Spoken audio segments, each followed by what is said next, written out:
vous allez bien. Ce 27 juillet, on se retrouve au Stade de Martyrs pour un grand concert.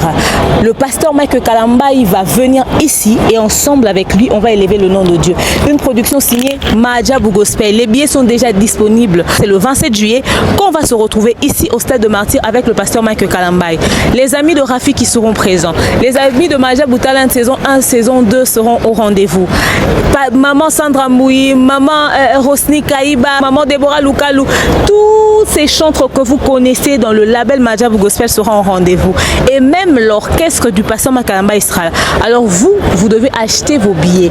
L'église Corps du Christ, le peuple de Dieu, les chrétiens, les non-chrétiens, toutes tendances confondues, nous vous attendons ici ce 27 juillet 2024 au Stade de Martyrs. Attachez vos ceintures, on va entrer à l'intérieur. Vous allez voir, Majabu Gospel prévoit un truc énorme. Pasteur Nabino, il y a Mike Nabino, le pasteur Mike Kalamba, il va vous livrer ce 27 juillet 2024 ici au Stade de Martyrs. Déjà la billetterie est très ouverte, ok? Sur Kinshasa.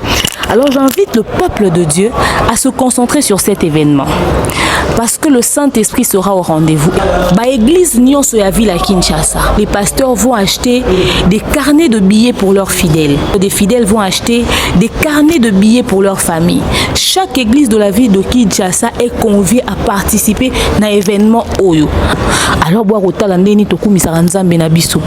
l'homme de Doxa vous invite ce 27 juillet 2024 au Stade des Martyrs. Alors achetez déjà vos billets. Une production signée Majabu Gospel. Calculatrice pour faciliter le calcul, biso pour nous faire bien basanga kitoko. Bonjour moi tenabino naso vos amis et belé pour nous la encore une fois émission kitoko na comme grand déballage comprenez le lundi tous allez qui vraiment à tongoti tout comme bouton à kaka pour nous servir mino kaka pour nous faire bien basanga kitoko. Cette fois-ci tu vas là spécialement la sortie médiatique de JB Piana. Mais avant de parler de la sortie médiatique de JB Piana, nous allons parler aussi de mon Ntsuka dans le logement tout cas la famille Wenge BCBG ensemble avec Demaniang, la coach qui est comme la seule invitée de ce soir pour nous parler deux sujets très importants au Elibino na poko ya lelo benga papa benga maman benga voisine benga mwana pour que bola ensemble émission zanga insanité émission oyo et ko tchabina l'aise en famille sans soni sans kobanga Trisalumia tous les premiers spots publicitaires oyo ko tsa Demaniang la coach na plateau.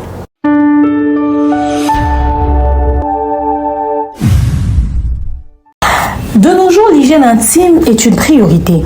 Voilà pourquoi Maliane vous propose des produits d'hygiène intime à base des plantes naturelles testés et approuvés dans les plus grands laboratoires dans le monde.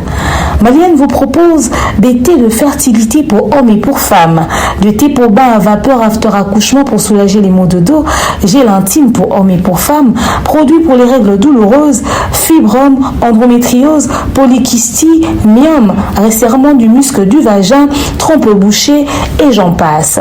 Vous avez également des produits qui vous aident dans tout autre type de soucis gynécologiques que vous pouvez avoir. Ceinture abdominale, vous avez les protège-slip, les bandes hygiéniques et tous ces produits sont disponibles sur notre site www.maliane.com.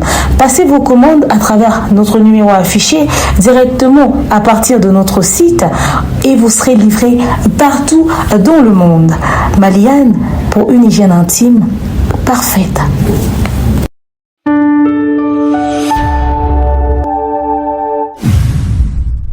Voilà, la coach est là. Bonsoir, Demaniang. Bonsoir, Jefté Bilanga Maloba. Bonsoir, Jefté Bilanga Maloba. Bonsoir, Nabino Banderognon sur besoin d'absolu de partout dans le monde. Moi, un sponsor majeur, on a le www.maliane.com. Moi, un manager, on a le King Akaim Mobutu. Notre sponsor, son produit Papa Guy Bompongo, Papa Caviar. Également maman Sandra Aguito de papa Jean-Flavien Kaniki, n'est-ce pas? Topesiembo Tessika Azwami. Également bote na maman Bellevue candidat patronne à Makoloya Nandela bandera Belgique boyamba na limemia. Maman Patemka, maman Charlie Bozio de Docta, maman Divini Kali, Jonathan Kalonji le bon et fructueux futur millionnaire, Kaba Kabela Bango le général de l'ordre général Kelly Charleston, vous êtes belé bolingara biso mingi, vous soutenez biso, vous accompagnez biso quoi maman Nelly Kitenda maman Etienne Ngoma, topé bandero mususu en tout cas topé sibino mbote. Voilà, mbote spécialement dans Caprice Watalo, j'espère que l'émission est ça le plaisir. Trop la coach.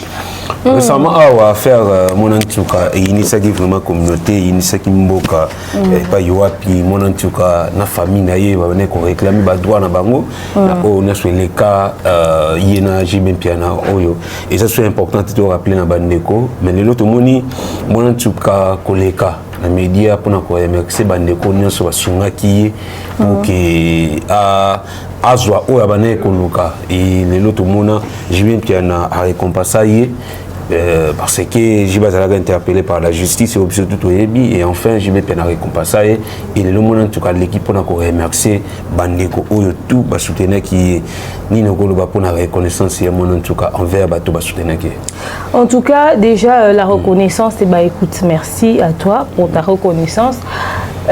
Seulement après quand une vie est gâchée elle est gâchée au fait parce que arrangement à l'amiable et salamaki et puis surtout le faire au côté comme moi na mukie bon ya mineur oyo papa na biso ayemba ba yibinga bomwana ba yiba papa Jean Goubad ba yiba penza mwana nsuka bomwana mais ce qui est fait alors si finalement j'ai pas pu réparer les dommages causés ce qui ba moyen financier wa zuitomi tukato banda ku ba bien ou ba citer biso et réussir à calmer et compenser blessure nae en tout cas tant mieux mais j'espère qu'elle va en faire bon usage et ça a été kazuinda kwa mutu kazubwe pour moi na mobali moko ya profiter nae babanda otambola ba comme na ba visibilité pendant que yo zui et ça parce que tu as perdu quelque chose de précieux là mususu atanga à classe ngara comme femme d'affaires mo boye nga comme ministre peut-être de la jeunesse ou tantine na biso comme ministre de la jeunesse nga comme mutu na vie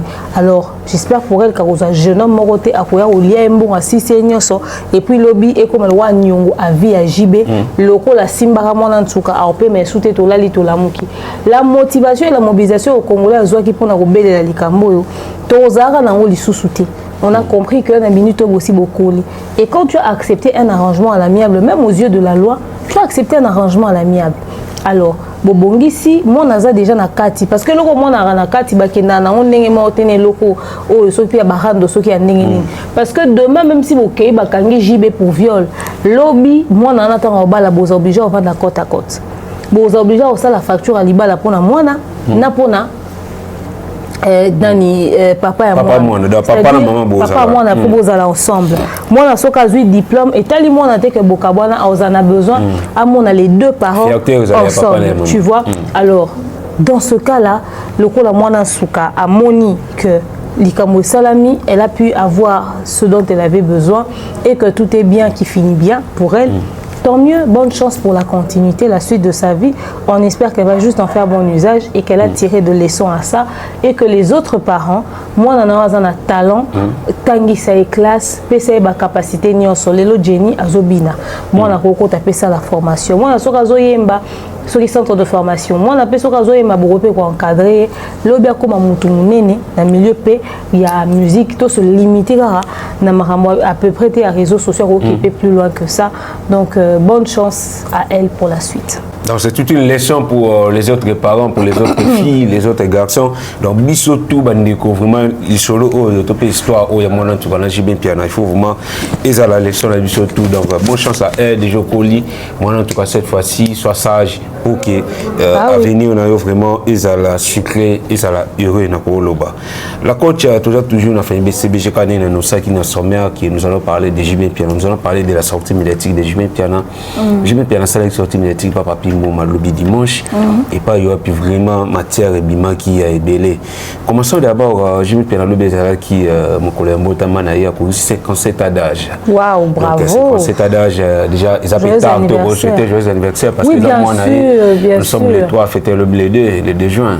Joyeux anniversaire à papa chéri Motopamba Jibem Piana, l'homme qui a sucré la banane, qui a coloré les ciels, qui a pris aux oiseaux à chanter, l'homme qui a mis le dans un coco. Papa chéri Motopamba Binadam, après moi je suis fan de BCBG, donc je souhaite que plein de bonheur, plein de succès, plein de réussite, prospérité, longévité surtout. Et nous avons appelé Souvi Moulaye pour moi, on a Banaba Soraya, Banaba Daïda, Banaba Junior Piana et tous les autres. Voilà, nous avons appelé Moulaye et aussi Abisso bien. Et bonne chance pour la suite.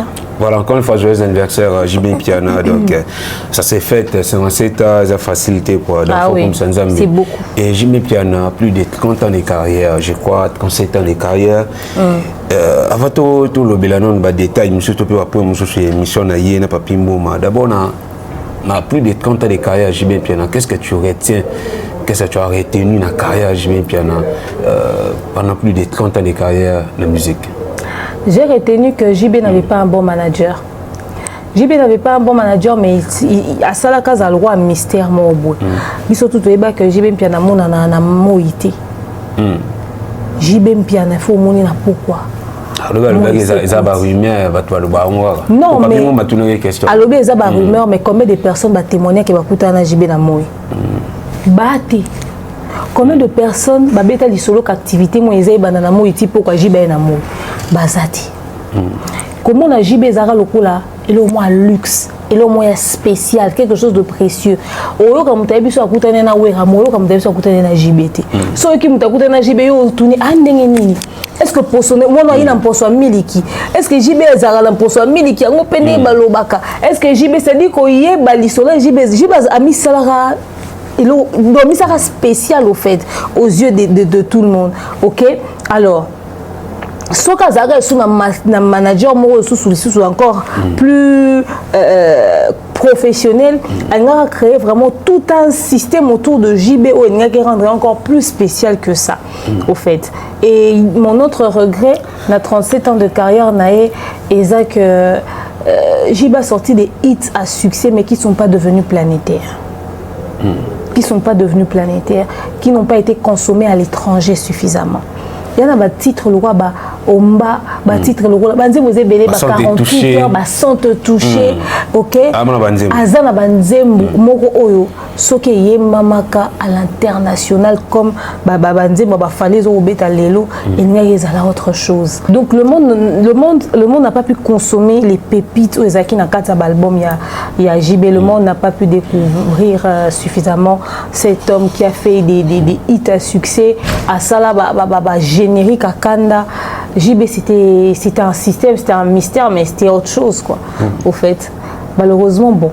Après ce que je retiens aussi, c'est toutes ces belles mélodies qui nous ont bercé au Tokolinango, au Tobini. Chaque année, bisoto anda osé l'album à JB Foué Bima pour y rentrer au Bina na bonne année. Et également à Bawera, parce que tenir toi baso JB Mbi ko le Kawera. Et en tant que fan pour n'abso JB Zoé Mbara le Kawera quoi. En tout cas. Bon tant que fan à Zoé Mbara le Kawera. Mais quand même Wera aussi avait des très bons trucs. Et JB nous a vraiment bercé, il nous a fait rêver. Et ces musiciens avec leur voix aussi nous ont fait rêver. Bogis, Bompema, Mignon Abraham et Bélé, même si la suite de la carrière laisse à désirer. Mais quand même, on aimait JB, on aimait Papa Chéri, Motopamba, Binadama. On l'aimait vraiment. Voilà. Après plus de 30 ans de carrière JB, Piana, Papi Mouma, JB, c'est quoi ton plus grand regret? La carrière Nayo, et JB a répondu, ce sont des polémiques. Tandis que Yonanga, n'a pas de Kobaolanda, Bisoto Ebike, polémique, il y a un salarié à JB, danger. N'est tout le béla, n'est constat, tout ça là. Mais il y a un JB, puis il y a un Kolo Masolo, Kolo Nzoto, Kolo Makambu. Alors, les polémiques, ils ont plus grand regret. Les sons nini. Nouvelle génération, actuelle génération, va missionner les lois qui tirer na o JB Piana à l'obéilodé. Non, je pense que le JB le dit parce que c'est le poids de l'âge. Quand on est de l'autre côté, on ne voit pas forcément les choses. Il y a Ninga Bato Baza de l'autre côté. Effectivement, le conflit JB Nawera avait des avantages et des désavantages. Tout dépend du traitement de ce conflit, de jusqu'où ils sont allés. Parce que, au fait, il faudrait savoir qu'il y a le conflit de JB et de Wera au Bisotozaomon dans la caméra, na au Bambazako vivre en réalité. Jusqu'où Basala ba Paris na Bango, jusqu'où Bakenda. Peut-être que JB, le regret dont il parle, ce n'est pas le regret qu'il y a Bakamo Bisotomona à la caméra ou au vu au-dessus de tous. Parce que je t'explique. Nous, qu'est-ce qu'on voyait dans le cadre de conflit na Bango? On voyait que Batoubaké victoire pour Baketa l'album à Weraye, Baké victoire Baketa l'album à JB et ba okende wana ba fan ya JB so bakutana ya Wera bitumbe bimi. et ben non que n'est pas na ba dérapage ya ba modèle on a même na fa africaine voilà biso toyoka eza ba famille moi sina mobali ba kabwani parce que moi c'est peut-être fan na JB mobali a fan na wera même si moi si fan na wera mobali fan na JB ba se mettre d'accord té ma famille se déchira ba cousin ba frère na ba sœur ba panzana pour na mamba conflit en musique wana biso ko lelo ba conflit ba fali na ba frère to kité non comment babo na moi sineto moi si moi boya na mobali neto tata moi sinini papa parent tout ça ben va beta l'histoire neni na papa ne bazao yo kala tena ba tante na des fois parce que ya zaye mutawera ba msuba to ba boye tout ça lelo impact wana pena na ba famille aux alaté et comme peut moi ko diminuer biso mona ba to ba osilika parce que vite et poli imanation baza ba couple ba panzani po moko za muta vite moko muta imana na ba époque wana ozo mon c'est dit peut-être que biso to na comme résultat il y a conflit na bango et za ba famille et se brisa et se divisa ba relation o ekabwana ba beta na ba zoka ba bomana pour un conflit il y a JB na wera et que même très musique quand je dis que bomana je parle pas de mort physique forcément mais je parle il y a destruction au yon soya autour yelo wana relation ekabwana ba msu ba buka ba banda ko ba ninga so ba bilo ba ninga parce que les conflits il y a wera na JB bato ba nova na ba cité nde ba vrai débat des rues o banda ko salama ba polémique o créera na ba kawana ya ba bandal ka ya wera koto ka JB koto na ndinga ba bandal e créer pe esprit moko boy alors conflit na bango o na biso mona exagération peut-être que cause à un niveau ana côté négatif nango ezaki na niveau ana mais côté positif nango eza que ça servait de carburant pour l'un tout comme pour l'autre.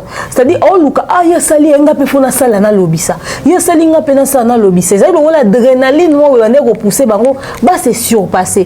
Peut-être que si ce conflit-là n'existait pas entre les deux parties, bah, il va se surpasser, bah, créer les bisous, bah, extraordinaire, bah, même la bisou, bah, et dépasser entendement, la bisouté.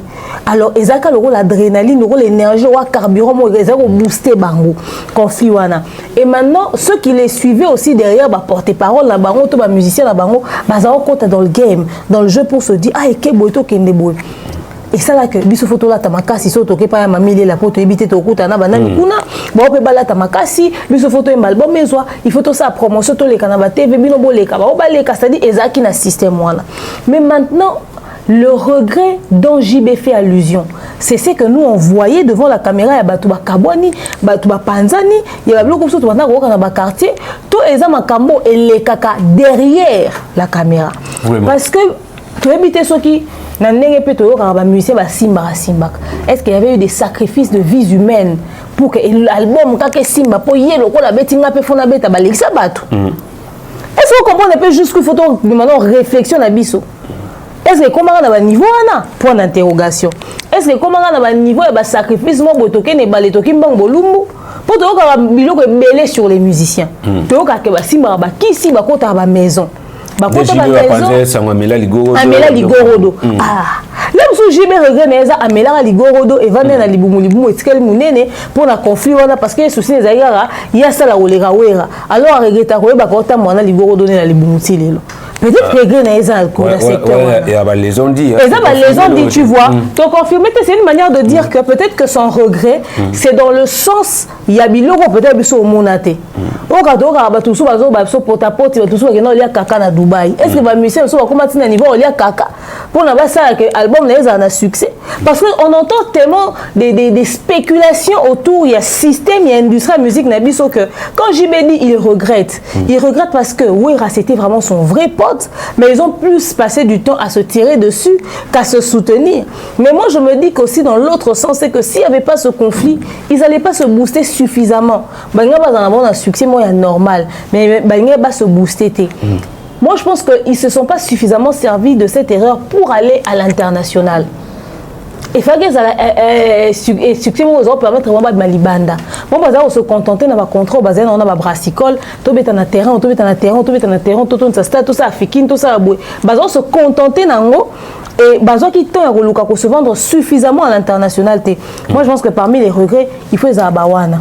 Peut-être que regret JB et ça et qui n'a sens wana. Sauf au peut-être un point négatif. Moi je pense que JB n'a pas à regretter le conflit. Ce conflit les a boostés, ça les a aidés.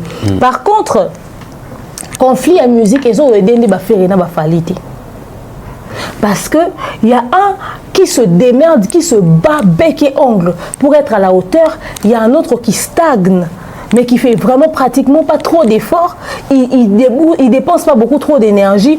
Alors matane malé, c'est-à-dire anga matana bescalier ti attend comme à 16 heures na koma. Mais on se Luka à grimper, à mata, escalader ba mur et tout ça matana ba ascenseur pour qu'il est au sommet. Il s'épuise énormément pendant que l'autre il est en train de traîner les pas et tout. Mais tant que comme heure à comparaison, il faut pas avoir équilibré bon mi balé. Or jibe na ouais attend bon ça polémique na ba on. Jibe zo ko se mouiller le maillot pour que y a ça la roleka et ouais rappel un petit espace à se mouiller le maillot pour que y ait pas ça roleka et ça qui une force ko bazako bimisa na kata ba na bangwana et derrière ça bazo drainer ba foule mais même libanais mboka wa Betty Bercy wa Betty Bercy wa ke Zénith wa beta même festival na ça de France papa donc ceux qui bazaki kaka na ba manager a bien na ndekoloba et que ba ouverture otoyebi lelo ba tondisa ba stade na ba pays d'Afrique ba tondisa ba stade na ba pays d'Afrique.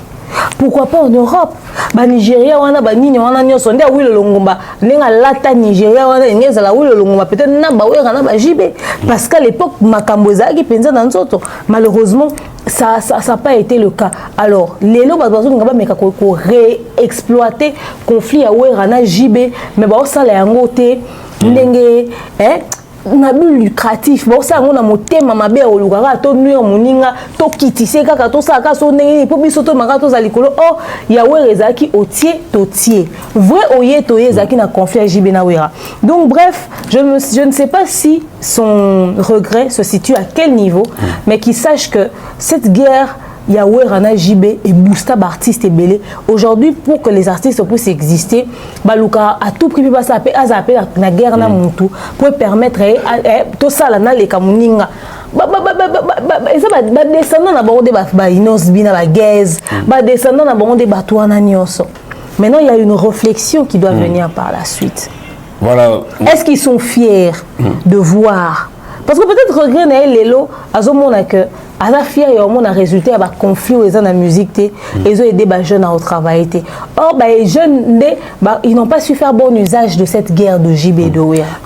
Les jeunes lelo ndé ba comprendre JB na Wera. JB na Wera ezalaki plus concurrence loyale parce que ezalaki sur JB musique générique na décembre to bi que Wera pas ça. Sur JB qui poto Wera pas gagner pour. Ezalaki concurrence. Il y a lelo ndé pour vivre des polémiques parce que na la polémique futilité ça la polémique complaisance c'est ça. Oh, attention, ça le effort, mais quand par contre, il y a un danger par rapport au ça l'effort. C'est ça. Donc, il y a les longs mingi basant l'incompréhension, confusion dans ma casse entre polémique, la concurrence loyale. Il y a ça qui est jeune et belé, l'eau a multiplié par effort. Ah oui, ah oui. Tout ça, la JB Piana, la coach, concernant l'album des matchs. Oh, tout ça, là, on peut faire une émission moins mingi pour nous le bac. Non, c'est l'un des albums où il y a vraiment épais kamoté. Et j'imagine qu'il y en a à travers cette émission, et pas Papimo m'a fait une raison, où il s'agit qu'il bat des matchs et souffrir côté promotion. J'imagine qu'il y en a lobby, promotion et album où il y a responsabilité, les héros. Et ça, il y a producteur dans la maison de production, responsabilité dans les revenus, il n'y a non plus la membre de la BCBG. D'ailleurs, j'ai même oublié à Fox à Maramouté, il y a continué à ministère qui n'est pas partagé. À combien de journalistes c'était partagé les Nzemboy. Il faut producteur dans la maison de production et ça la moussala et on a habité sur partager les mêmes avis dans JB puis on a tout au contredire n'a pas. En tout cas, nous avons partagé même avis que j'ai bien pianoté. Je pense que c'est un faux fuyant et c'est le fait de refuser d'assumer sa part de responsabilité. Parce que Jiba Lobby est acquis responsabilité à producteur, mais il y a un musicien qui a partagé l'album, etc. Déjà, quand tu signes avec un producteur, il y a des clauses qui sont mises sur le marché. JB sous-entend quoi? JB est informé parce qu'il a un producteur album. Et là, qui sont à disposition n'a été. Parce que surtout que pratique on est monnaie courante en cas là. Ils ont qui au album là au tekeli un producteur. Mais quand même malgré baza au tekeli un producteur, suite les alaki, il faut l'endeler œuvre na au tekeli mutu mais est-ce qu'il était comme ou pas? Est-ce rentable ou pas? retourne aux amis sur le marché. Est-ce que le public consomme? Tu ne peux pas signer avec un producteur qui te rassure une communication, mais ton œuvre ne marche pas. Toi, parce que tu as mis l'argent dans la poche, c'est tout. Parce que les gens ne comprendront pas que la responsabilité était chez le producteur. Les gens vont te poser à toi, l'artiste, la question. Comment est-ce que yo otient sur le marché, mais ça n'accroche pas? Comme on le non, c'est que yo mi ma bé au beti ma bé au salibo été. Ton manager doit s'assurer de la communication, de la suite au fait. Alors, y a clause na un producteur ezalaki nini. Même si tu vends l'album à un producteur, mais la suite c'est quoi? Maintenant, le producteur doit s'occuper de la communication, mais ça a toujours été ça. Ça a toujours été ça. Peut-être dans certains cas, le producteur a s'occupé na boye, s'occuper na boye. Mais na kala, ba JB, bazar comme ça album, ba qu'il a rappelé ba producteur. Mais tant l'album na mose sur le marché, bazar ça communication. Les njora ont existé comment? Parce que album a marché, banjora baby que biso lobela ba blanchard mon sac ba roger ngandu biso lobela dimanche ba fouti ya mami il la ba ke oleka na Caribou variété ba ke oleka et pas papa so ya raga télévision comme on dit kinan joka ka bengele ku joka pas na raga ayo ya antenne ba Gaspard Love et tout ça toutes ces personnes là bazao bouquet na bango ba ke ko tourner pas na bango tu rappelles Francis Kakonde na ba Francis Kakonde na antenne voilà, en sorte que les canaba émission en agnon pour nous communiquer, pour nous passer là, pour nous lober là, car izala, ça la suite il y a communication, il y a œuvre na bango. C'est au fait la différence entre hier et aujourd'hui, c'est que hier bazaro kene na ba télévision, bazara qui met biso lelo na téléphone au partager lien, mais également au koleka peka na ba plateau. Tu vas passer sur internet dans le plateau bah, demain officiel, dans le plateau bah, tout son bakala. Mais également, tu vas aussi, n'est-ce pas, essayer de communiquer en partageant le lien de la vidéo. Une minute où il faut foutre ma page et poster lien à yo, etc., etc. Il faut que tu annonces la com. Aujourd'hui, la communication a un peu plus d'exigence qu'autrefois. Aujourd'hui, hier, c'était tout le monde devant les postes de télévision pour en oser là. Les gens sont chez eux à la maison. Donc, il suffirait qu'à vous partager le lien et qu'on ait la téléphone. Quelqu'un qui défile sur les pages Facebook a tomber sur communication nao. Quelqu'un qui défile sur TikTok a coûté vidéo dans bosser là on va challenge. OK? De la même manière que bazako booster ba musicien na bango, bazako booster banjora, ba les gars na ba TV, ba kenda ko pesi là, ba kenda ko lobela. C'est comme ça que ça se fait aujourd'hui. Il va pas dire qu'il y a koko tina musicien non mais autrefois il le faisait. Il le faisait bazako foot ya ba musicien coûte espace. Parce que j'ai ba le bien ko fox c'était ya zam qui a œuvre hier le bi banzemu na sur le 2024. Alobara que Akokisi 57 ans. Sur le 2024, Bozoumou na banzemu ya ba des matchs netité na 2030, 2040. Bon le mec no typo yo. Na 2030, na 2040 peut-être demain on dans un tube à succès sur internet. Na 2030, 2040 peut-être Tantine Moro Boito tonton quelque part au Bimiselo à succès. 2030, 2040 peut-être que ba musicien Belo ba oyemba lelo bozamo sous na succès té. Au monde to beta sur la loi mo makia dîner to beta peut-être sur JB na 2030, 2040. Que le vieux arrête de rêver. Au fait, la réalité est là. Que le vieux admette que déjà son album était hyper trop attendu. Il y a eu beaucoup trop d'années qui sont passées et à perdre album et perdre l'okwana. C'est-à-dire l'album a perdu la chose. Les gens se sont impatientés. Les gens se sont impatientés. C'était juste horrible quoi. Un album ne peut pas être attendu autant d'années. Et le monde qui va tout na goût ya oser les lots quoi. Et le monde qui va tout na goût ya oser la œuvre en gros. Au monde. Alors qu'il admette jusque l'attente était trop longue. Et puis aujourd'hui, qu'on se le dise, un fan de JB que je suis, moi je sais reconnaître la plume de Papa Chéri. C'est-à-dire JB à Kalana, JB à balle de match, deux personnes différentes. Ayembeli biso ba rumba no biso linga ko yokati. C'est-à-dire babiloko ayembi na mais eloko biso ozela wana. Il a enregistré l'album Batumsu Bazae vivant. Si Bakoufi, Bakoufi, tous un album na Bawe Nakati. Combien de Bawe Nakati à balle de match? C'est dans le footimbo, Bakoufi na Okufa. Pas de choix, fait qu'à y maman fouté bambou na bang. Ah, monsieur Zara n'a pas de reconnaissance. Est-ce que, oui, quand est-ce qu'il a enregistré l'album? Peut-être qu'il y a des sons qui ont été enregistrés pendant que ces gens-là étaient encore vivants. Peut-être la mission dans un cadre de reconnaissance après il fallait kaka vieux nabi soit Côte d'Ivoire. Tu vois. Donc c'est-à-dire que Dieu a admettre qu'il a fait passer beaucoup trop de temps. Et le JB de hier et le JB d'hier et le JB d'aujourd'hui, c'est plus la même chose. Le vieux n'a plus l'énergie qu'il faut. Ok, le vieux s'est épuisé sur le chemin. Ils ne vont plus nous donner le même résultat sur le marché. Nous faisons croire qu'ils allaient faire mieux. Comment vivre dans Bango? La forme est vintage au fait, c'est-à-dire quelque chose de vieux mais de qualité. C'est-à-dire c'est leur côté archaïque que nous aimons quoi. C'est-à-dire que la musique na bomba yemba kaka ben sous la compétition te to yo ka bango kaka te sanzembo si kamena nenga kikala wana tozo ka bonka to linga bonka na nenga bongo. Parce que depuis que na minute ba si ba sala ils n'ont plus rien à prouver. Ba musicien belé ba ko sala ba jibe na ba wera ba sala raté. Ils n'ont plus rien à prouver. C'est aux jeunes de relever le défi. Bah, ça la mieux que Bango. Dès bazana ta balo Bango, te Bango tout bara fier na fali parce que ton ba vendre ba fali, ba comprendre que ah en tout cas muto azo luka ça muto azo luka a ça la mieux que Wenge quartier la tête orchestre tout exista. C'est-à-dire à Ozopena tous les orchestres en lui seul ont porté en bout. Il y a qu'à fali. Parce qu'il donne le meilleur de chaque orchestre qui a existé en République démocratique du Congo. Alors il faudrait que le vieux admette que le temps est passé, il est épuisé, il est éreinté, il ne pourra plus nous donner le même résultat et tout tenir les rigueurs. Voilà, tu continues à la sortie médiatique à JB Piana, mais soufflant un peu, Christian Lumia, tu souffles Moukier, tu as deuxième spot publicitaire et après tu as pour que tu soulever d'autres points au JB Piana Misaki dans la dernière sortie médiatique.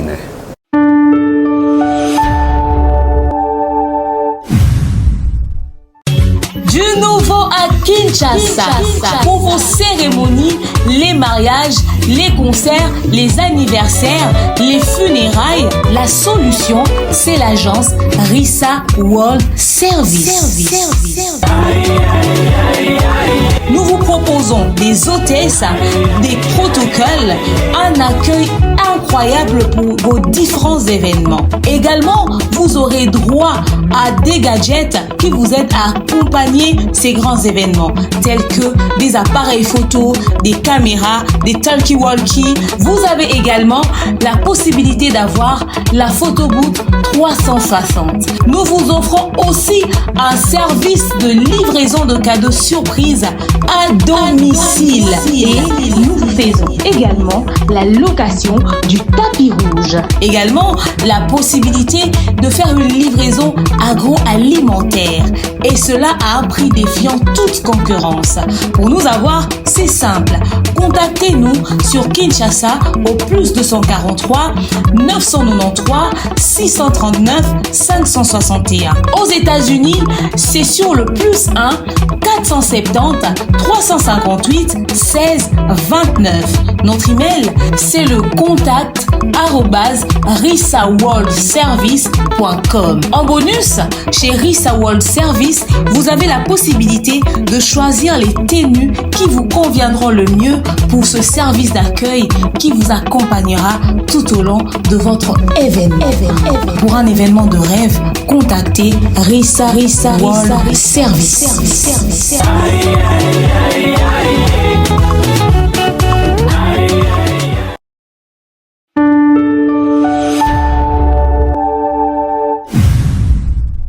Nous sommes toujours là sur la sortie médiatique de JB Piana, chez Papi Mou, Mabio Musique. Il faut marquer un autre le bandela ba matière, vous mettez maki il y a ebele. Les autres années avant, il y a ba Stade des Martyrs, tout le monde qui fallait pour pas Betaki en 2022, à Zozonga en 2024 pour la double Stade des Martyrs, Ferrego là à Betaki année passée. Pasteur Mike Kalamba Robeta en juillet, Mozimbi à Betaki, nous avons rebellé Gali les 31 Robeta Tata Raphaël et Batouni JB question sur des quoi musiciens. Il y a actuelle génération Bazobeta Bastad, impressionné. Il a répondu en disant que tout le monde a donné le meilleur de lui-même, mais sauf que bati kako beta stade pour qu'on prouver batu beta vraiment pour bazo mériter ko beta apparemment bandeko mingi on atteint ba kombo ba beta stade mais sous ba beta pour en prouver bato mais ba jibi pour beta pour en prouver bato pour ani alingi ko pekisa bato ba sala oya salaki erreur na yezaki na niveau ni oui parce que la compétition ils ont pour en prouver où est accueilli par autant de sa stade on se prouver mutuellement que moi je peux faire mieux que toi, moi je peux faire mieux que toi, et ça déjà basta de prouver. Donc lui, au fait, il est mal placé même pour devenir dire aux gens que ouais, botika basta de mieux prouver batou. Au fait, peut-être il le dit na wata, il le dit à Wazé quoi. Il le dit peut-être à ces gens-là. Peut-être qu'il y a eu un inconvénient et il a ça pour prouver. Oui, sûrement qu'il le dit, il s'adresse à ces personnes-là au fait. Mais justement, stade des autres permettre que niveau de notoriété à se mesurer niveau de visibilité bango nous sorti des babeta ba stade wana nandimité que bazaki convaincu que ceux qui bazaki prêt ou pas c'est tant babeti ne ba réaliser que natondi c'est loco c'est que nana makamuna nzoto tu vois donc pour en prouver oui JB a fait les stades aussi pour prouver bon soupe ba ça pour en prouver mais l'inconvénient en fait c'est peut-être pas un conseil n'est abus lucratif parce que si tu fais quelque chose pour prouver et que tu rentabilises pas c'est toi qui restes avec la poche vide au fait les poches vides au fait et comme le roi faire à combien qu'on fout à bagnon belle après stade ça servirait à rien faudrait juste te rassurer que tu es suffisamment prêt il y a le roi wata stade né ils ont mis les mbongo ou investi ça té OK il y a le roi wazé quoi on a coup tout le bateau tika pour ça to lobby aux aondé n'habiter quoi fanatique n'est dit ngala pas na aussi voilà donc peut-être dans sens il y a business mais déjà à la base stade babetango pour en prouver que nana succès nana notoriété sinon so babetango pour en prouver te tina beta stade yate stade babetango pour tona sinon so babetango tondité que ça servira à rien donc c'est ça au fait le stade c'est pour prouver le niveau de sa notoriété surtout pour la musique profane parce que les chrétiens koutou bango ezara batu ya l'église nyo sonde bayak ba chrétien ba rappel na problème té parce que bango ba rassure yo ton sa stade na bango pour à cause de ça mangembo mayebi que l'église Sacré-Cœur et oya Arche de l'Alliance et oya Philadelphie oya pour pasteur on a ba terre à kadea na l'église nyonso ba catholique boya lelo CVB et comment esika ezo sangisa ba église nyonso batu ba koma oya na ba CVB au moins pasteur on so frère moko boedo bazo ba banzema ba culte normal na ba CVB wana déjà stade ba chrétien et ça non pour na ba nyonso mais pour la musique profane et à la rapena pour na ko prouver. Voilà, pour se mesurer quoi. On veut vraiment affaire moi na mutu la musique koko lelo to ebi comme système il y a moi na papa koko la musique.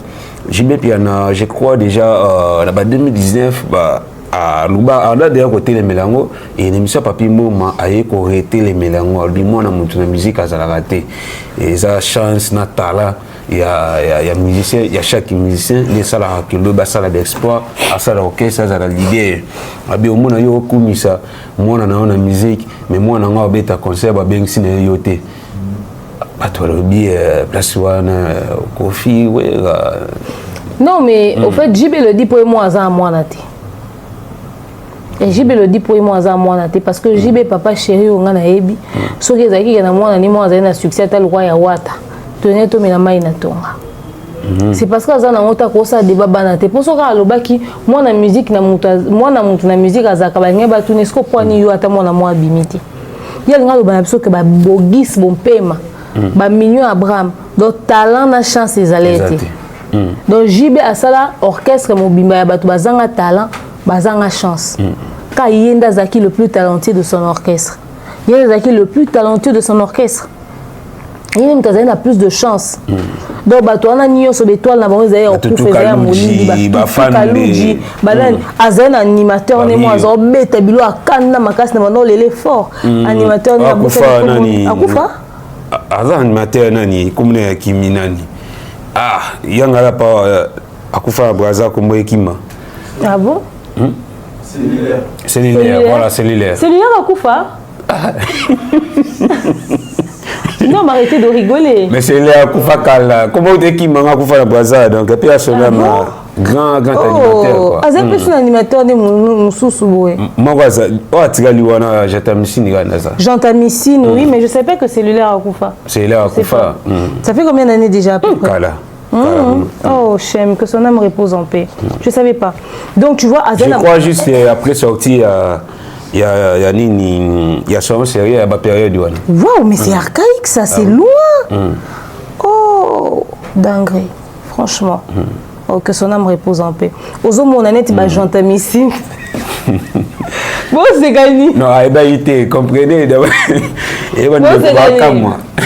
Fanatique à JB m'a ébatté animateur. Est-ce que vous avez comment la bagnose? Donc, j'entends ici. Bazaka ko bimisa ba bilo au moins kanda na ba générique na ba. OK? Ba qui parle kinzonzo ba beta bilo kanda ba Shai Ngenge ba professeur Jules Kibas ba bilo kanda ba Bogis Bopema.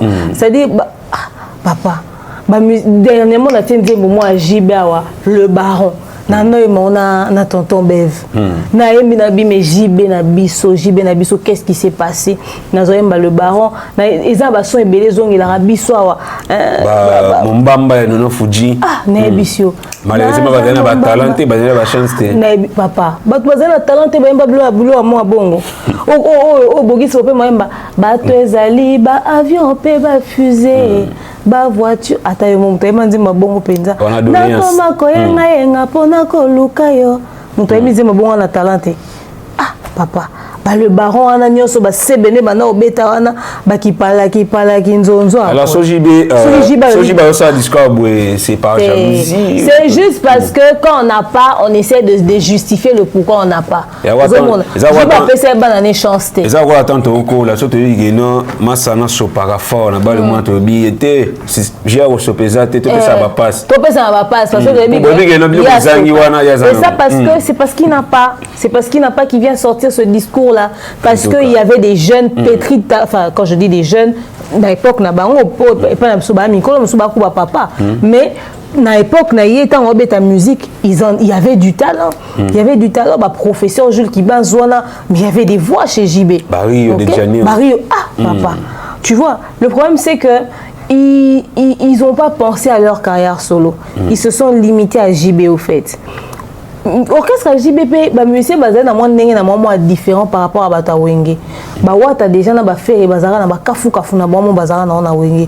Mais bata JB bazo qui na ba logique, il y a ba chic, il y a ba nini, il y a ba classe, ça biso pas trop nini. Déjà emoji ba lobby qui na ya ko foxer ta ko tina mi 5 qui no partager nzemu. C'est que tindenge to télémela ba misa BCBG balinga TVT balinga caméra TC yemoko. On dirait ça qui système moko ba kola nango mais aujourd'hui est porté bango préjudice. Mignon Abraham Azao yema kitoko na BCBG mais Mignon Abraham pouvait faire partie des artistes au bangé va représenter valablement le wenge BCBG. Mais ba se laisser même ba Gino Caporage papa. Ba se laisser emporter na succès à JB babosa na ba carrière solo na bango. Et aujourd'hui la vie n'a pas donné suffisamment d'opportunités. Et c'est bizarre, ils ont dirait JB un arbre généalogique, c'est-à-dire suite à JB Zate. Suite à JB Zate aux à la pété aux à difficile. Suite à JB Zanon Cassandra Lina Moya au tomboka na réseaux sociaux. Suite à JB Zaka bon parce que même Mignon Abraham à un moment il va se lasser de sortir des choses qui n'accrochent pas. Mignon fois signé Penza a profité de la visibilité comme on est autant à maintenant sur les réseaux sociaux.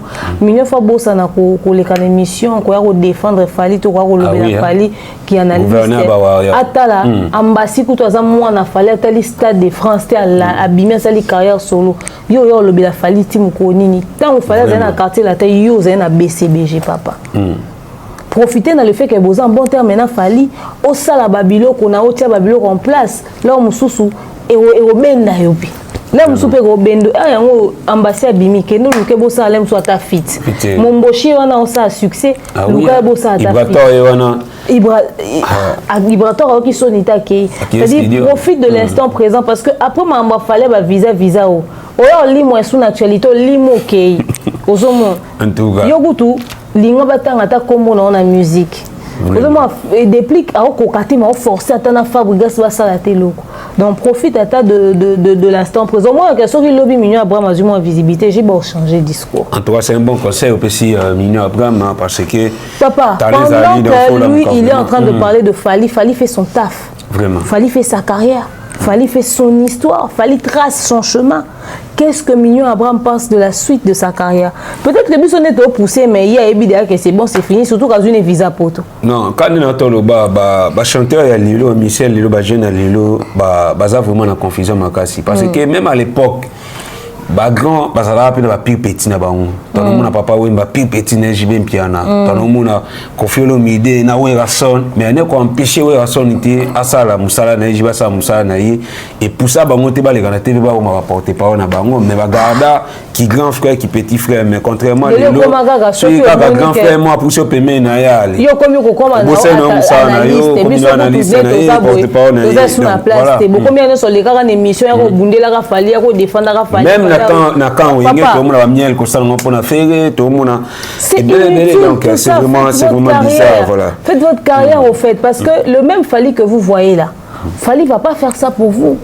Fally vous regarde, il se pose des questions aussi, il se dit maman yo bon comprendre vite non ça non ça la cop nanga au monde ndenge za boy so za camarade no mo za boutique na quoi oteka lipa yo soko basani mangu ke vendre moninga na coin parce que tes boutique neza na mapa sukali tout ça ole o luka pembeni ya mesa na ye yo po ya tana bitabe comme ça au profiter soki client na yo somba ngube pa na ye asombi sukali pa na omona lem su bitabe no asombi yo préféré oyaka yo sukali libanga tika na sela o ye kuna serveur muta loso yo serveur la ke muta sucre ozo aider ya ko accompagner business na ye mais à la fin de la journée kanga seka compter mo ngasangisi lem su boroli ani ka fufu membo ko na sac na ye apesa na makamune mais muta maele ya yo zote kanini bon ngana tia doko ozape na nguba na ya tana bitabi na ngana tia pembeni na sachet comme ça là mususu ba client na yo ba ko sombelo bon mo na bitabi nanga vraiment.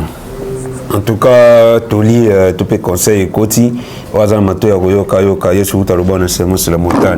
Après plus de 14 ans, il y a combat, Oba combat, yo mon a Bellevue ayaka za kutuna koko tamamba combattant na peut cet exemple. Au mon a Bellevue ayaka ya retourner na dabt. Bellevue ko ya yo tourner na dabt to pesi Bellevue pièce moko na d'abord tourner na plateau non sanini. Non tourner mission nanga. Na la na Bellevue o sa cop ninga non sa cop nanga. Bellevue okenda ke tourner na mukina into na soki wapi. Ake olukesika o tourner. Tant Bellevue o tourner kuna ngana za non sa cop nanga. Bellevue ko ya tourner pa na ndaku tadi azawa na oyebiso. A tourner bazui ndaku mo ba tourner na véranda, na pelouse, na jardin, na balcon. Ils peuvent tourner où ils veulent. Moi je suis dans ma chambre en train de faire un live. Na kangi caméra non ça live na mo calme. C'est-à-dire obenga lo demain na sina na zepano na za live na silisa. Na silisi cop na ngana bimi la famille les amis ça va. Mutu normal. Toi aussi si tu en attends ça loisir. Bellevue otika tournage na été pour vendre ta landinga na ça live. Pour ninga otika musala nanga pour na ki vendre na ta la ka Bellevue. À la fin de la journée au sala ba vie au côté sambon. Moi ata beva kabelinga $10. Pourtant ngai soki na sala ke mission na ngana na générer les sous $100. Nani à perdre. Toli Koti. Après plus de 14 ans, bakomata nyokoli ba musicien na biso et lilo yo musique ezongi na poto to mona affaire ta date ba monsieur belé bazali ko mitungisa vraiment pendant ta date to mona ki Gez Mawete a ta date na ye na septembre na Sigal na Paris Fabregas Casino de Paris Félix Oazé quoi malgré concert reporté na Des Arena faire beta Des Arena fala beti baré na misa to beta sous baré na ni balea na mois de juillet wa tout le monde a vraiment parti c'est belé ba ça date mais j'ai même piana à l'oublier à forcer rien parce qu'il n'a plus rien à prouver il y a ce il naturellement il n'a plus de temps il y a OK na Schengen coller la visa et les lots sur régime piana le bazon en poto on a vraiment yemo comme coller lobby tous la été na barina alors que nos bêta concert simple concert bêta simplement à se référer na Zaiko et au bêta na Londres na salle mauvaise na ngo modeste simple ba bêta ba ondule les qui on a kinya donc yé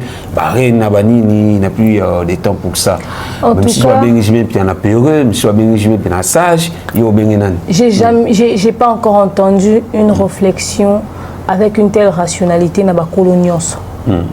Il a raison, il n'a plus rien à prouver. Au moins, il a épuisé, quoi. oui salika comme on les gana bémission bana koloba etc et c'est sans esprit quand il bon ta outé koloba bablo sur Fali après changer ma discours pour faire faciliter pour nos visa et ça parce que tu n'arrives pas à réaliser ce que tu es devenu et à te contenter de ce que tu as. Vraiment. Tu n'arrives pas. Le contentement, c'est très important et l'acceptation de la situation. Jiba a raison. Nga kutu sori ezaka beti période na poto concert wana na okota yango. Na okota yango parce que et aux ala concert moko ya sama kelele. Jiba beta ba concert VIP ebi. Parmi les musiciens, parmi les musiciens au babeta ka ba concert VIP pamba ba pe ba futi mo na mo ba ke kota. Jibe wa. Yeza rendez-vous de tous les dimanches. Jiba ko beta concert na mo ancien succès à Casino de Paris. 2000 places, Batouboya Bokota. Attends, juste salle moi 500 places, Batouboya Bokota. Biso ba nostalgique ya dans 48 heures. Toroya wana to vandi. Santé touché. Je suis là. Papa, Toroya to vandi tozoyoka. Parce que JB a manqué qui biso na mikili ya poto. On préfère 1000 fois un concert comme ça. Qu'un concert y a marqué les bélés pour que la souke comme annulé, ceux qui peut reporter, ceux qui peut repousser, ceux qui peut booster, ceux qui stopper, ceux qui n'y donc ça va monter jusqu'à reporter. Aux hommes. Pourquoi c'est plusieurs OK ko kufa na nini ko buka na ambassade kuna ya welela parce que jiba sali combien d'années OK pototé crédibilité na eza diminuer tant OK ko luka ambassade bande sous ko stressé il est réaliste. So ba benga peur na préféré peur nae mais maintenir un côté réaliste. En tout cas jiba ndimi ke na minito na sili na nga succès bino bwana on ko kana o kimamba on te ko se priser. Motopamba andimi ne admettre. Mais tu revends to là to la muki to apé surpris azu pe visa et tout ça memi pe batou accueilli pa beti pe moi mini concert na mikili ya poto et ça li pe ka batou plaisir. Vraiment. Donc sur les producteurs moi monani pour beta JB concert moi autant de simplicité.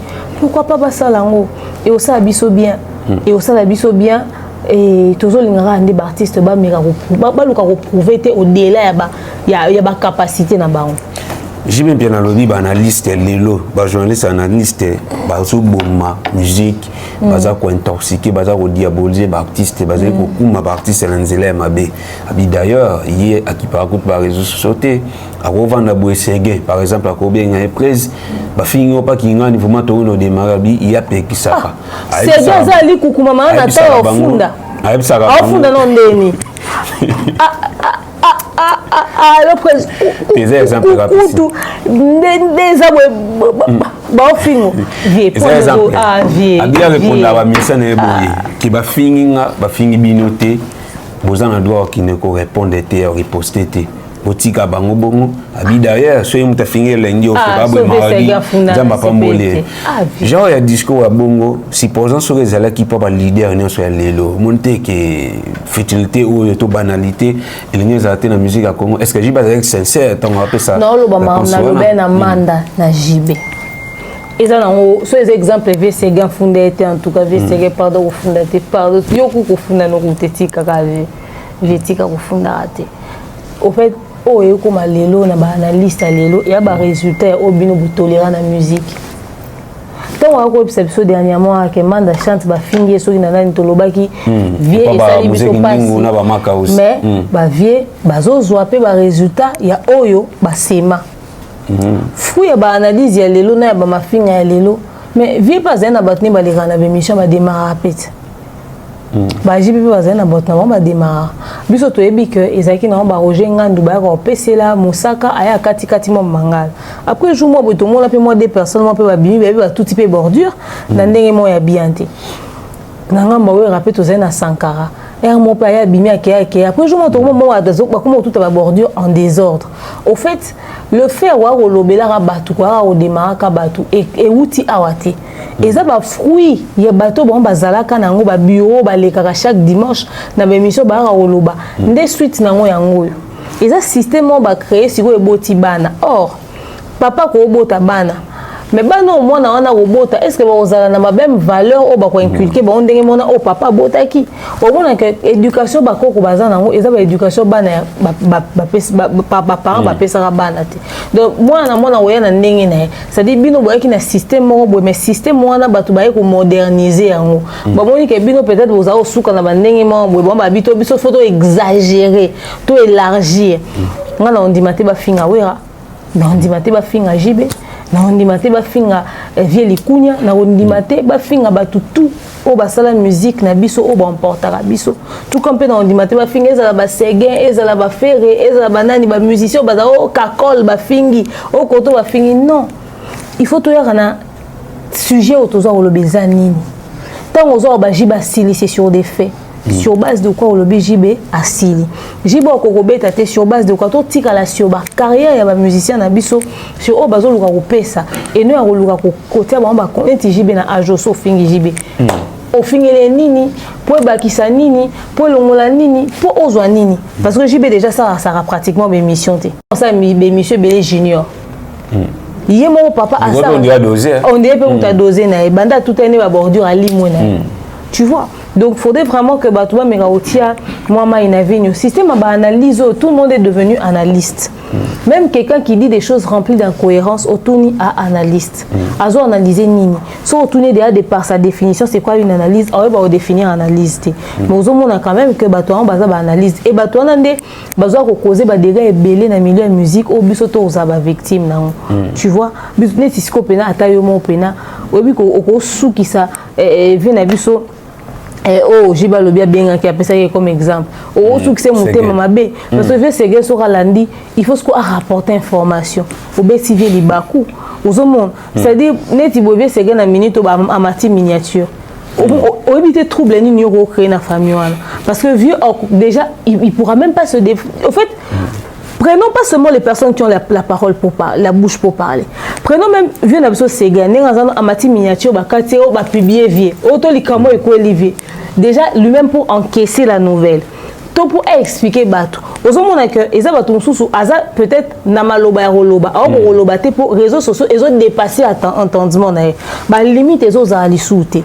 Alors bande européen va ça l'effort ya roluka ko ti apena moi maina vigno mais ça ba résultat il y a ba vieux ba tika ka eleka dans le passé et boti ba fruit wana. Ba oba mo lona. Coutou, il est le coutou, les coutou, musicien, orchestre, pena ming, le roi va faire René Barapana, moi légèreté, on a un langage, au moins le directeur artistique, on les caille au loba. Les coutou, musicien, orchestre, bébé, va tout à bordure, peut-être voir blanc dans Moussaka. À quartier interne, ça va moko blanc, tout à fait, bah moi 3-4 et s'il y a. Mais na kalezara ba fali tout bobima. Bobina fait la bonne de motema. Na kalezara ba fali tout bobima. Nakalezaka bato ajibe ba obima bato awera ba kobima bango tout bambangologue ba yaka oloba et tous ils sortaient dehors c'est-à-dire ils avaient mot d'ordre dans orchestre ba danseuse tout ba vidéo kala ba danseuse ba oloba bina kutu ba orchestre na bina kutu le to ka temi ba danseuse te ba danseuse alelo ndiye ba oloba te mais biso tona ba vidéo ya ba danseuse akala na kati ya rando bango pe bino kuna bon mon biso qu'est-ce que c'est qui mais tout le monde allait danser c'était tout le monde qui passait c'était tout le monde qui passait tout le monde qui parlait et ça se faisait na caméra na télé en clair bizarrement c'est qui sous na TV c'est normal et puis bango lo ba biso le lobby au internet vraiment média biso ça va bon côté mino nos soins ça na TV. Mais tu as notamment en famille. Bah tu as notamment en famille, je te dis, bah guerre les canaux TV. Les canaux et ça va bien antenne A. Les canaux ça va bien raga. Et monsieur faut les canaux TV. Mais ça va chaînement inévitable ne va pas là bateau. Nebisio. Et l'équipe est beau. Est-ce que tu vas respecter quand il y a mamie. Donc journaliste va respecter la musique au roi mamie il est là zati. Bon, peut-être pour la chaîne nationale, ils ont quand même RTNC. Chaîne nationale, c'est Baniga Bakati. Oh, Nebisio. Siko, signal le qui m'a en partie now. Donc, système où biso to enfanté en côté. TV tika bablo belé les cas. Et les lobiso dosaka résultat, il y a au bino bosala qui siko maintenant tant to comme un résultat biso poni to sa kota malamu za ba ba poni ba sa kota mabe. À un moment donné, santé vous culpabiliser aussi. Sentez-vous responsable des dégâts que vous avez causés. Toi, vous avez l'eau na yango, ba fui na ngo boti yango. Voilà, petit à petit, tu es vraiment dans la émission. Le moment tu es la famille BCBG, comprenez, tu bandagi dans mon en tout cas, et tu es chité dans la sortie médiatique, je bien puis n'est pas papi moment. C'est ça nous mia, tu as spot publicitaire pour te souffler mon pied.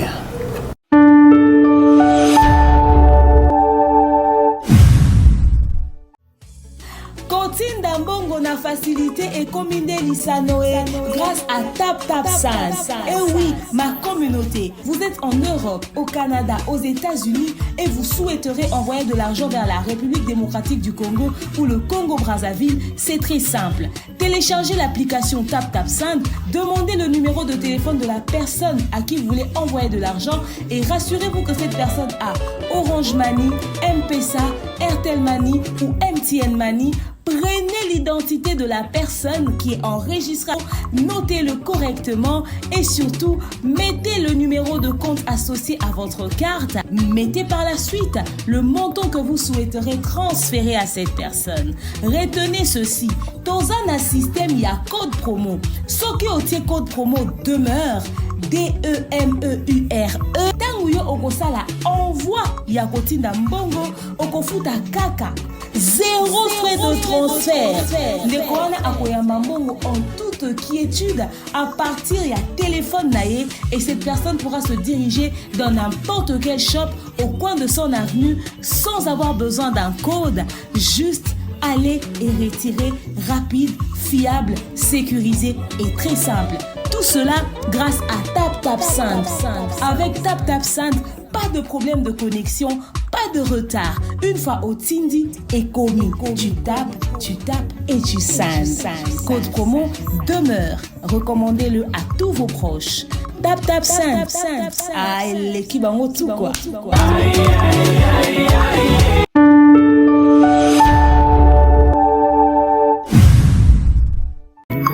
Bana Bato, ceci est pour vous. Souhaiteriez-vous passer des vacances à Kinshasa? Êtes-vous désireux de séjourner dans un environnement exceptionnel, réunissant un confort incroyable et respectueux des normes sanitaires? Voici pour vous les appartements IESD. Situés dans la commune de Lemba, quartier Salongo, sur route Bypass au numéro 18837, près de la station Fina, vous trouverez des appartements de qualité avec des chambres classe, une cuisine américaine équipée, un salon accueillant, sans oublier de l'air conditionné. Tout cela, tenez-vous bien, à un prix défiant toute concurrence. Pour toute location, un pourcentage sera versé à une œuvre caritative. Vous pourrez ainsi aider une personne dans le besoin. Contactez-nous au 0032 48 58 37 003. Important à savoir, durant tout votre séjour, vous n'aurez pas des problèmes d'eau, d'électricité et vous aurez accès à des chaînes câblées ainsi qu'à un Wi-Fi en permanence. Les appartements de l'ONG IESD, la qualité de l'Europe en RDC.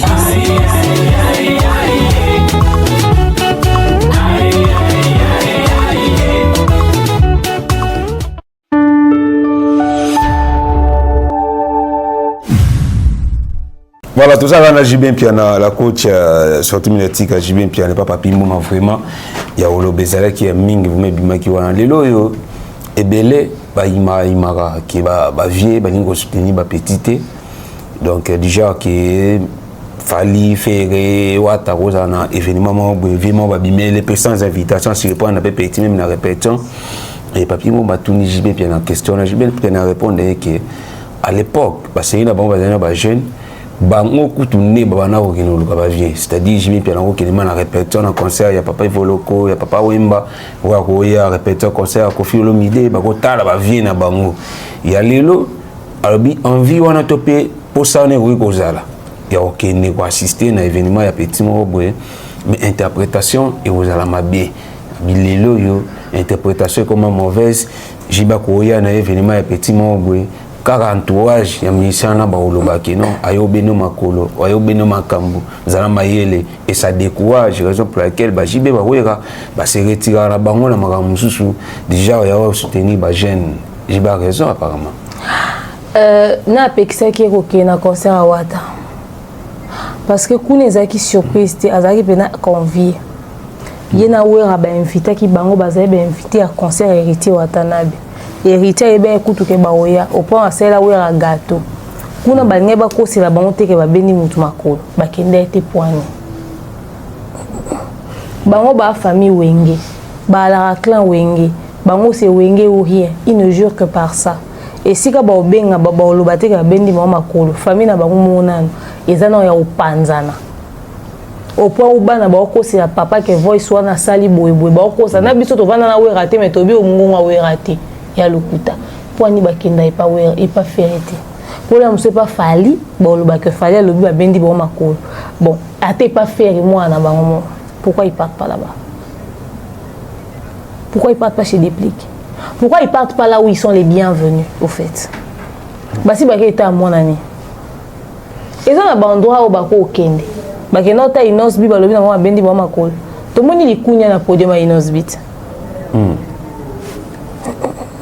mais il faut pas on peut battre humble vers ba viango ba petit battre humble les années peut-être que mon a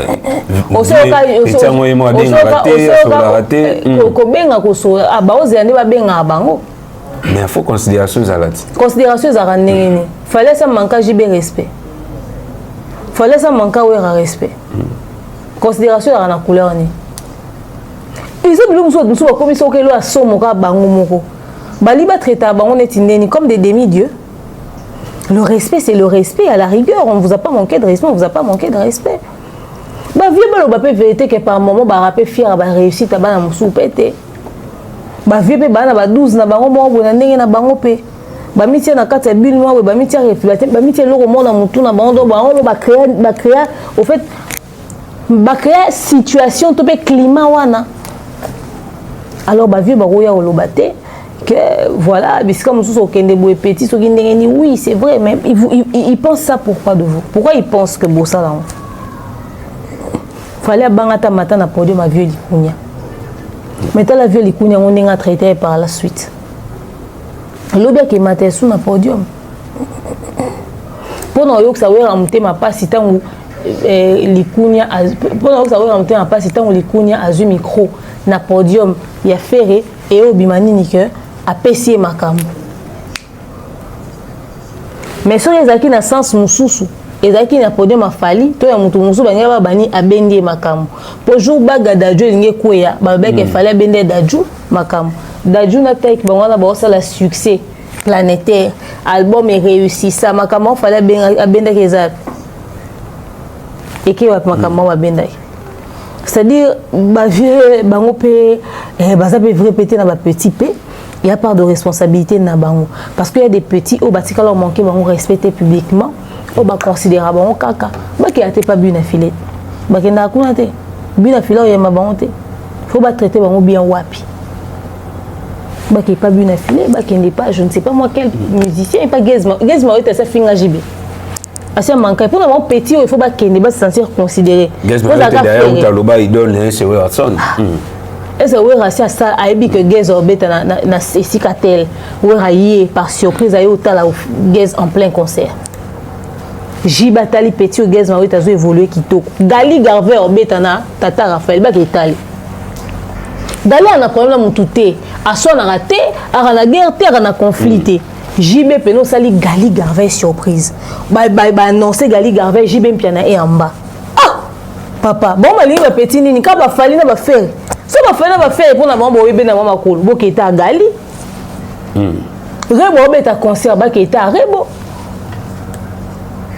ba petit o ke otala basé belé na ebiso ba petit o keta basé beli patira bisoko en tout cas tout cité le dernier point où JB Mpiana a fait la chanson fétiche JB Mpiana lobby so yé na carrière musicale na yé abeta 10 000 concerts. Et ça, on a la rose verte. Je crois dans l'album Anti-Théo, si je me souviens bien. Une très belle chanson là, je mets piano. Une chanson na yimro JB na public. Et l'ingara JB on a concert. Il est là quand la génération elle est là parce que même quand on a tout le monde a Augustine Ngalé ça a un concert à vie. est-ce que bafali bafere bawata bazapela bachanson fétiche na bango moko boye oyo ezanga raté vraiment na baconcert bike no concert afali oyo nzembo oyo eraté te concert afere nzembo ekoraté te wata ekoraté te est-ce que osala mpe déjà constat wana mpa bamusicien lelo oui bazala na bachanson fétiche na bango oyo balingaka mingi oyo ezongaka mingi ezalaka mpe en fonction ya demande à public na ressenti na bango et bayebi ke nzembo wana public alingaka yango mingi et bango fallait ça banzembo ebele fallait na banzembo ebele oui marina ndole o ma fallait rater parce que yo zala na barine ya fali est-ce que ça nzembo en fait Fali n'a pas une seule chanson fétiche, c'est ça le problème avec Fali. Fali n'a pas une seule chanson fétiche. Fali a une chanson fétiche. Azarat, so moni hollandais ba concert à Fali a quoi aligner 7 concerts successifs au monde que ana 7 hits na mo boazongila. 7 différents hits na mo boazongila. Bah tout le monde danse, bah rumba na misusu. Aza atteint 7 chansons fétiches mo boazongila et Rose atteint même 8. En fait, Fali a tellement trop de titres à succès que avariaka. Neti Wata et cause à la BM par exemple, Oazong il a le plus souvent. Fallait quoi fidèle à Nzé moment ôté. Fallait Zarapena après sa chance na moi 5 6 7 titres né mon oyo à ça ranango le tour ezang a été na ba concert et parce que faudrait savoir que au fait Fali est parmi les rares artistes oyo album ni mobimbi à la consommer de cause à kalem tun Nzé moment condé peut-être et Pelé maka cité mais ba non Fali bande mneni yo public yemba akobanda yemba contrôle bande so yeza 32 titres abande on bande liti suka batbo yemba so yeza 40 titres so yeza 50 titres oyemba bande liti suka ba album nzemu mo et public yembine bande liti suka chose qui est difficile lelo au monde a muta uto mes album lobby ayib ça va faire ay mata 5 titres à dynastie na public ne so yemba bon sangote tu vois. Donc c'est un peu ça, oui. Yango nani jeune abiso redi ami si alobaka il faut yemba nzembo yo batuba bayebi netivie agobeta concert sans quand yemba ziza to telema to bien normal te yebiso ye concert na obeti libala to beti ziza te c'est quoi ça? Qu'est-ce qui s'est passé na kanda na biso zo biso na mabeto ndeni pour les ont des toqué concert à Momboshi ayembi libuluté papa non directeur entreprise Mombwe supposons qu'on dit concert à faire nzé munini o so faire ayembi te o fâché ezara sonera téléphone nga Gisèle pourquoi changer ezaleli na yo honorer nga n'espace ma so faire ayembi on te fâché mabe oyo zo salanga kolela te bani dayebi faire so ba te ko beba faire à cause d'un problème personnel nanga personnel nanga penza lelo Wata soki na ke concert na ayembi de la République te a eu problème nanga et bon Kofi Alidor ne biso wana to lali to ki to ba ki to protéger ba ma sœur comprendre que ça Félix Oisé quoi il est plutôt générique hein bien filé bien affilé nzembo nango na uté ko kango dernièrement problème à love kututé nzembo maloba kilo makasi na bosani titre na Fabregas eza nzembo na lataka pembe épave nzembo nini imana épave za ndeni bosona miso nyonso susi emema etikelanga mikuwa voilà c'est ça donc j'aime beaucoup cette chanson là et puis il y a encore en fait Fabregas il y a moi 2-3 titres ni on a linga mingi vraiment soit bête on était dans soit bête on a vraiment satisfait voilà tout le monde a su qu'à la coach en gros ni le golo ba manzoto yo voilà zomona wa ipave ya pamba tout le monde a su la sous émission ni le golo ba comme Toli to comme reproche la sortie médiatique à JB Piano ceux qui vraiment JB Piano mais tazo landa biso to pe ba proche ne bazo landa biso ba comme ça message ba comme c'est message que faut na ça na émission il y en a ba question non ba tikali ko poser te fongane na posant donc ba comme c'est JB message que demain officiel la coach demain officiel de DAB a besoin ça l'émission na JB en tout cas parce que na poser ba question non va poser Mais sinon, dans l'ensemble, il faudrait qu'on puisse être fier. Il y a parcours, il y a Bawera, il y a JB. Parce que on est pessi, jeune et belé. Envie à aussi la musique dans le lingo bossé dans le parce que des filles à solo les arts tout ça la rolika ba jibe na bawera ba papa loi mo basala na mon succès mais il y a ba jibe na bawera guerre wana ezala loi sous sa motivation ba jeune et belé c'est-à-dire en termes d'exploit et de réalisation bon enregistra ba concert annuellement parlant et belé fort chaque bonne année donc c'était terrible. Ces hommes se sont fait de l'argent et j'espère qu'ils en ont bénéficié aussi. En tout cas localement bazaki na niveau et on modèle côté encadrement ya bana il faut le dire. Oui, et bango ba prendre ba jeune et belé musique. Et ba prendre ba jeune et belé musique. Non pas ma bana biologique. Oui, côté encadrement oui, to comme beaucoup côté bana biologique comme aussi bi côté bien. Et puis côté encadrement, il y a ba jeune na musique, au monde ils avaient fait vraiment un bon travail. Les gens étaient en train de dire oh atanga té, oh azana diplôme té, oh sala boité, mais artistiquement parlant, au monde que tu as un ouata fruit de maison mère, tu écoutes ouata chanter. Tu as ferré fruit de maison mère, oyoki ferré koyemba. Tu as fallu fruit du quartier latin, oyo kapé fallu koyemba. Ça veut comprendre que ils a qui pena école musique et ça sala makuna. Et pour ça, on doit leur dire chapeau bas. Au Rafa Brigas ça na voix mo beauté sur un ndengeni mais Fabrigas te chante. Mais balenge bakena ba inaté loroté. Mais ba oyemba. Omi tuna me wera auto ba wera ba oyemba te. Mais ndena zo bimsa bana ya boy. C'est le fruit d'une connaissance en matière en amutu na mutu.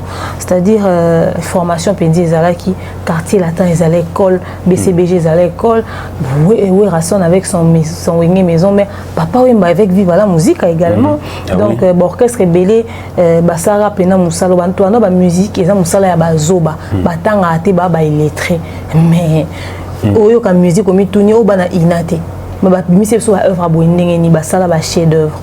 Et côté éducation ya bana na bango on pouvait dire ce qu'on veut bana bon batangi ba classe bana bon ba koli na éducation bien bisora lelo nde to mona peut-être mona faire moko ba otambola quelque part tout ça to banda oluka bana ba jibe na ba wero oui mais c'est Sonia soki Soraya azate oui mais c'est exaucé Daïda bazate oui bité to banda to yo mona bana na kimukolo ata ba distono baza peut-être limite un mot sara ba vidéo na ba parents na bango mais en tout cas bano biso moni na internet mingi aka bana ba génération ya ba ferré ba fali tout ça bango to yo mona bango kaka basi ba poussani en âge et pour l'instruction et l'éducation ba pesi bana pe on leur dit chapeau likambo mona nsuke sali buzz pour les internet les autres communes arrivent à internet mais imaginez-vous que et salama likambo na nsuka maman ami dazaino na ndako jibe en tout cas biloko ba basi na bango ba gérer le rôle à lidoralia ami d'achature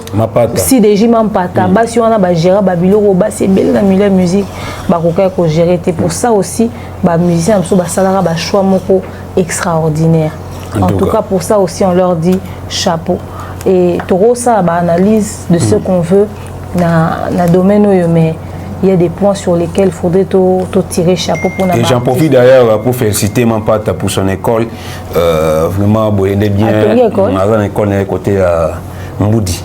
Ah c'est très bien c'est très bien en tout cas chapeau à elle bravo pas qu'il sous nous sira olera en tout cas mais s'il vous plaît Bob ça fera Patrice Abeta Stade ça fera Patrice Abeta Stade à Stade à frère Patrice ou à ma beko zala pour te dire invité spécial ouera et puis on a bien c'était bon monter dans podium biso to à frère Patrice Abeta Stade yango musoko le ba dédicace était ba dédicace to pesi bino son beauté au fait tellement que j'avais dédicacé au début de l'émission voilà to pesi bino son beauté to linga bino mingi et continuer de soutenir et d'accompagner nos artistes pour ce grand et ce bon travail qu'ils font bandeko ba fan bomoni ba fan ba jibe na ba wera souci na bango ezeba ke tondi sabiska musicien na bango beta souci na bango ezaki ba ke somo ba céder na victoire so ebimi alors fan ya lelo kota concert à star na yo somba biloko na ya les enfants na lelo mo la visa ça fan na lelo la visa ba fan na kala bazaka o kabela ba leader ba otela ba leader ba biloko en jeu